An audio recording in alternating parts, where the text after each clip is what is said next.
So first of all, let's talk about what is isovolumic relaxation of the heart.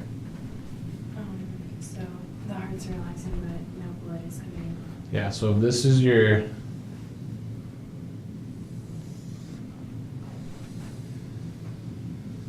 this graph represents the left ventricular volume, okay?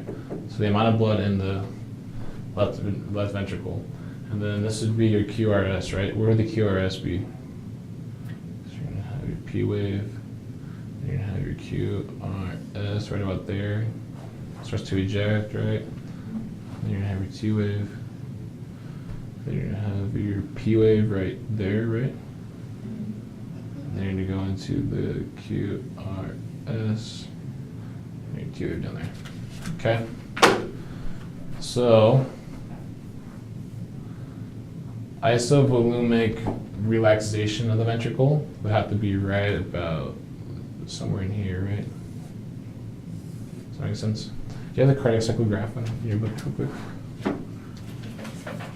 Right there. Okay, let's go flip. Yeah, it's right there.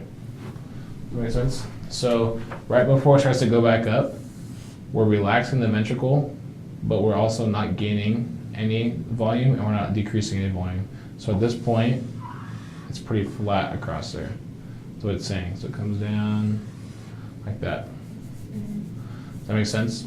So this is the volume of the ventricle, and then this is the T wave. So that means that we're relaxing the ventricle, right? And so if you look at it, right along with the T wave, you have this, where are we at? Oh yeah. So the pressure of the ventricle right here. So if this was pressure, you have a huge decrease in pressure right there, is what it's saying, right? So right here you have a decrease in pressure. Volume is staying the same, and we're relaxing it. The volume is staying the same. So isovolumic relaxation, right? So the same volume. Okay, now let's go to that question. So it says, which of the following would be true? Opening of the mitral valve. Which of the following marks the end of? So what's we're saying? Yeah. So it's saying. So the valve would open. Yeah. What marks the end of isovolumic relaxation? Okay. So number one says opening of the mitral valve. Oh yeah. How? Explain to me why. Because the. So you're saying that the mitral valve opens right here. So that it'll let the blood from the atrium into the ventricle, so we start filling Yeah, so what you're saying is that as soon as the mitral valve opens, it's going to open as soon as the pressure in the ventricle becomes less than the pressure in the atrium, right? And so the pressure in the ventricle becomes less than the atrium, then I'm going to open the valve. If I open the valve, I start to let what come in? Blood, right? Yeah. And if blood comes in, then my volume's going to increase. So I can no longer call it isovolumic relaxation. I'm now having an increase in volume when I'm relaxing. Does that make sense? Okay. So mitral valve opens. So yeah, one is true. And then two is no. Opening of the aortic semilunar valve. There's no way, right? No, yeah. Because you can't open the aortic valve when you're relaxing, only when you're contracting. So to decrease like atrial pressure, because it'll like release it. Yeah, exactly, right? So you're saying at this point the mitral valve opens. Well, if that opens, then blood goes down into the ventricle.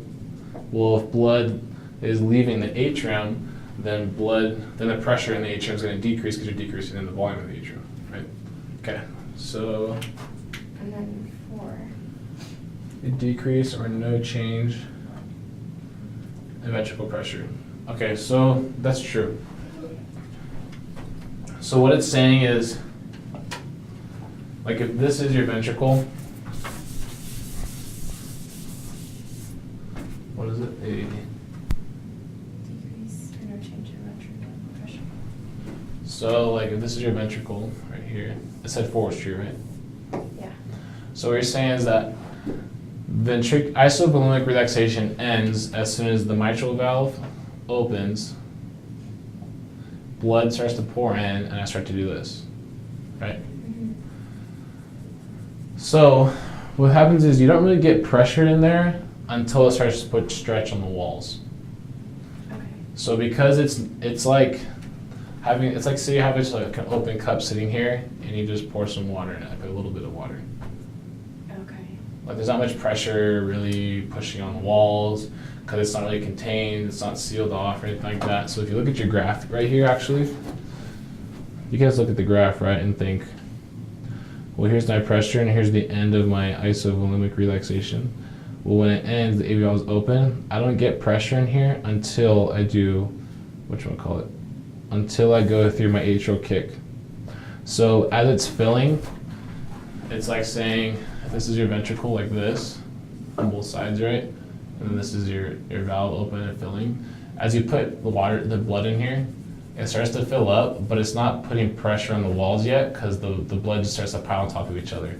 But at some point, it'll start to put pressure on the walls. And that will happen as soon as I get to here, then I shove lots of blood into there, and then that will really stretch the walls of the ventricle. And because remember, pressure is measured by the pressure on the walls, right? Right. And that's so this, pretty much only after the atrial. yeah, pretty much only after the atrial kick, because at that point it's just kind of passively filling. It's not really putting any pressure on the ventricle walls yet. It's just kind of barely filling like an empty glass. And as soon as the glass starts to get full, then I'll start to get pressure on it.